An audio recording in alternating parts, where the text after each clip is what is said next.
이야기에 앞서 좋아요와 구독, 알림 설정을 눌러주시면 제가 이야기하는데 힘이 날 것 같네요. 꼭 부탁드려요. 방콕에 도착한 첫날은 평범했다. 순자 씨는 아들 민수 부부와 함께 호텔에 체크인을 마치고 근처 식당에서 팟타이를 먹었다.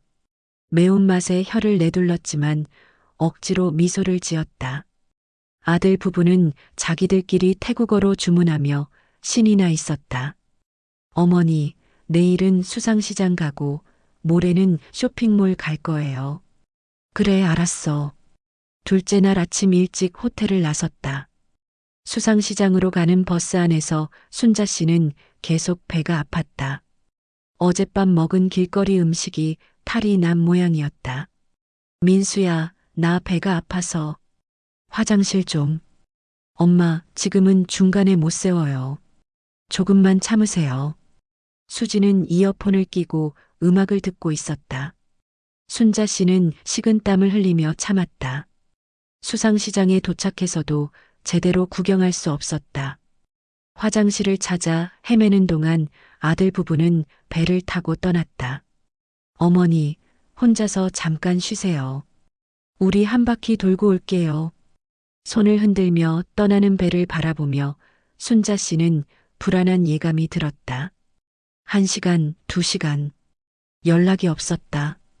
휴대폰을 꺼내 전화를 걸었지만 받지 않았다.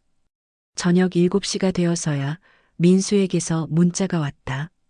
엄마, 호텔로 먼저 돌아가세요. 우리 일정이 길어졌어요. 택시비는 나중에 드릴게요.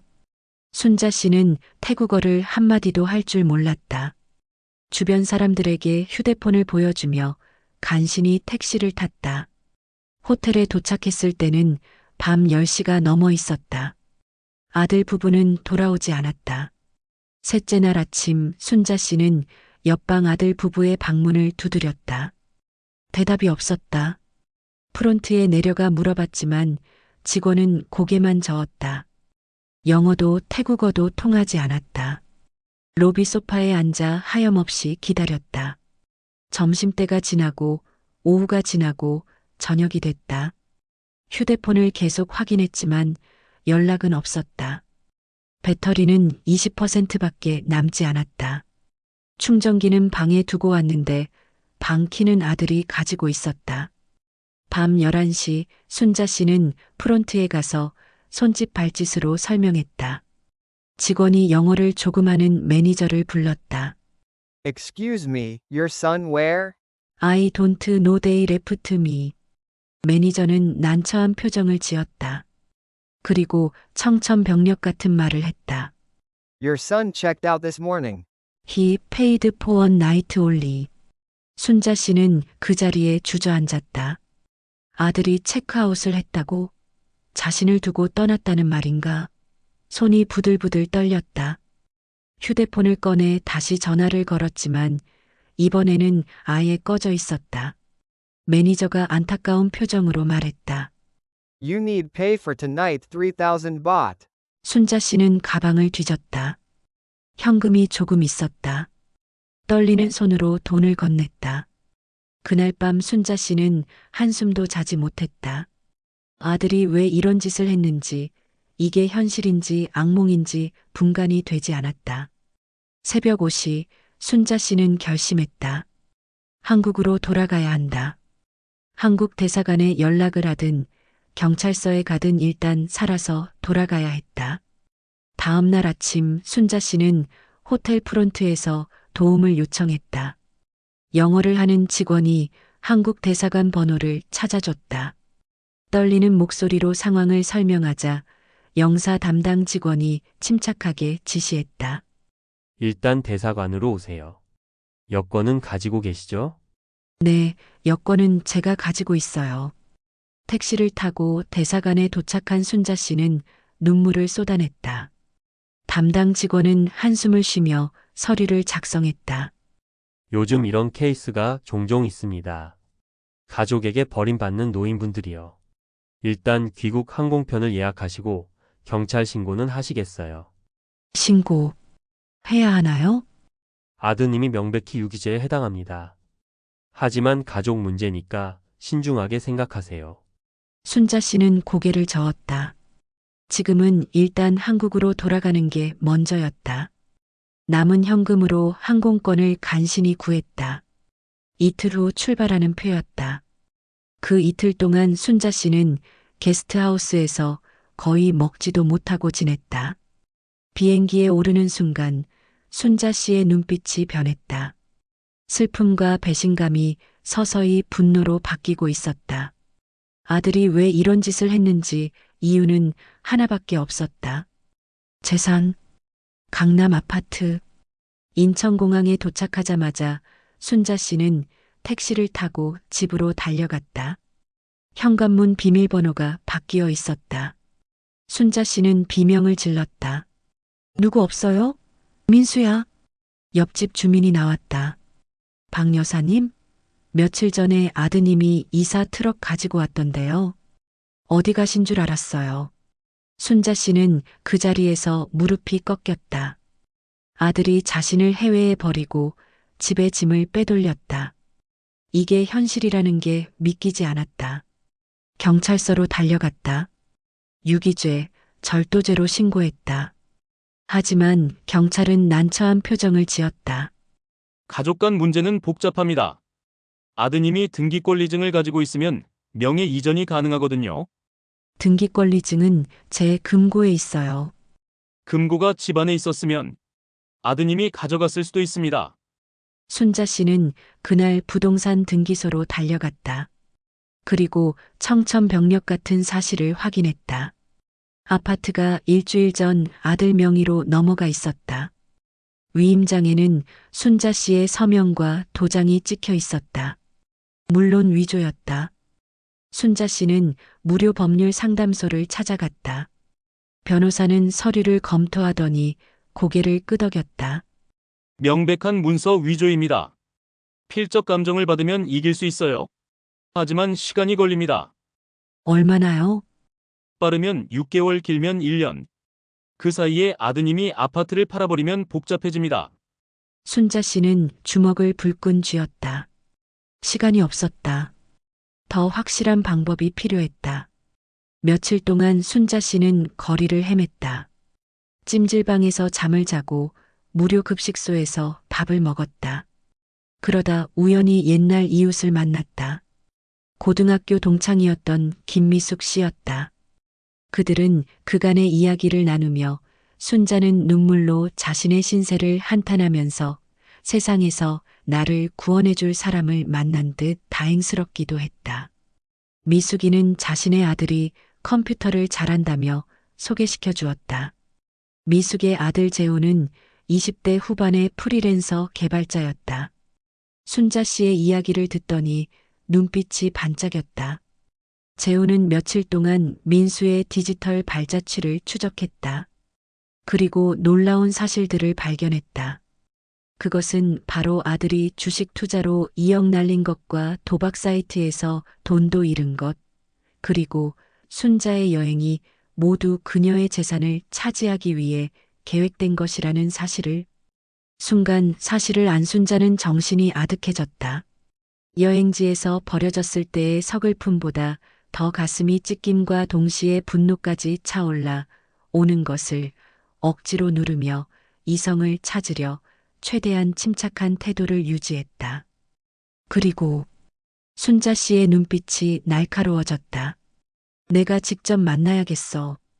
그리고 협상을 하는 거야. 협상?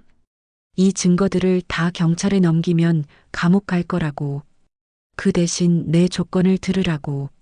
재훈과 미숙은 서로 눈빛을 교환했다. 순자 씨의 목소리에는 단호함이 묻어났다. 순자 씨는 민수와 수진이 살고 있는 아파트 앞에서 기다렸다. 예전에 자신이 살던 그 집, 이제는 남의 집이 된 그곳. 저녁 7시쯤 민수와 수진이 나타났다. 순자 씨를 보자 두 사람은 얼굴이 하얗게 질렸다. 인사도 생략한 채 순자 씨는 가방에서 서류 뭉치를 꺼냈다. 이게 뭔지 알아? 너희가 SNS에 올린 사진들, 카톡 대화 내용. 빚 증명서, 불법 도박 기록. 전부 다 있어. 민수의 얼굴이 파랗게 질렸다. 어떻게? 어떻게 알았냐고? 너희가 너무 방심했지. 디지털 세상에서는 모든 게 다 남는단다. 순자 씨는 계속 말을 이었다. 이걸 경찰에 넘기면 너희 둘 다 감옥 가는 거 알지? 문서 위조, 재산 편취, 유기죄, 불법 도박. 최소 3년은 살 거야. 수진이 울먹이기 시작했다. 어머니, 제발. 우리가 잘못했어요? 살려주세요. 살려달라고? 너희가 나를 태국에 버렸을 때는 생각 안 했지? 민수가 무릎을 꿇었다. 엄마, 미안해. 정말 미안해. 우리가 정신이 나갔어. 제발 한 번만. 순자 씨는 차갑게 웃었다. 한 번만? 좋아. 그럼 내 조건을 들어. 뭐든지 할게요. 첫째, 아파트 명의를 당장 내 이름으로 되돌려. 둘째, 너희가 빌려간 5천만 원, 이자 포함해서 7천만 원 갚아. 셋째, 내가 죽을 때까지 매달 생활비 200만 원씩 보내. 그건. 못하겠어?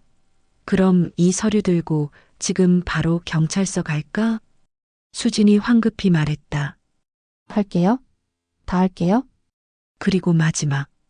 너희 둘이 벌어온 모든 재산, 앞으로 벌 재산의 절반을 내 명의로 증여해.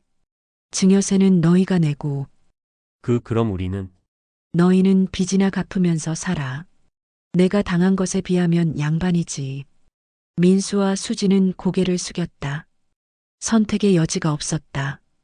감옥에 가는 것보다는 나았다. 한 달 후 모든 절차가 끝났다. 아파트는 다시 순자 씨 명의가 됐고 7천만 원도 계좌로 입금됐다. 민수와 수지는 작은 투룸으로 이사를 갔다. 순자 씨는 예전 집으로 돌아왔다. 집안을 돌아보며 쓴웃음을 지었다. 모든 게 제자리로 돌아왔지만 가족관계는 영원히 돌아올 수 없었다. 미숙과 재훈이 집들이 선물을 들고 찾아왔다. 순자야, 축하해. 제대로 복수했네. 고마워, 미숙아. 재훈이도. 너희가 아니었으면 못했을 거야. 재훈이 웃으며 말했다. 할머니가 대단하신 거예요. 침착하게 증거 물고 협상하고 멋있었어요. 순자 씨는 창밖을 바라봤다. 강남의 야경이 아름다웠다. 이 집을 지켜냈다. 하지만 대가는 컸다. 아들을 잃었다. 며칠 후 민수에게서 문자가 왔다. 엄마 정말 미안해. 나 인간 쓰레기 맞아. 그래도 엄마 생각은 해. 순자 씨는 문자를 읽고 삭제했다. 이제 그들은 남이었다. 피는 물보다 진하다지만 배신은 피보다 더 진했다. 순자 씨는 법무사 사무실에 찾아가 유언장을 작성했다. 자신이 죽으면 모든 재산을 불우이웃 돕기 재단에 기부한다는 내용이었다. 민수의 이름은 한 글자도 들어가지 않았다. 그날 저녁 순자 씨는 미숙과 함께 고급 레스토랑에서 저녁을 먹었다. 생애 처음 먹어보는 코스 요리였다. 순자야, 이제 뭐 할 거야? 여행 다닐까봐 이번엔 제대로 된 여행으로. 어디? 유럽? 한 달 정도 천천히 돌아보고 싶어. 미숙이 손뼉을 쳤다. 좋아. 나도 같이 가자. 두 사람은 와인을 마시며 웃었다. 순자 씨의 얼굴에는 오랜만에 진짜 미소가 번졌다. 집으로 돌아오는 길 순자 씨는 거울을 봤다. 거울 속의 자신은 더 이상 약한 노인이 아니었다. 스스로를 지킬 줄 아는 당당한 여자였다. 이제 순자 씨의 인생은 순자 씨의 것이었다. 누구에게도 빼앗기지 않을 자신만의 삶. 그것이 가장 달콤한 복수였다.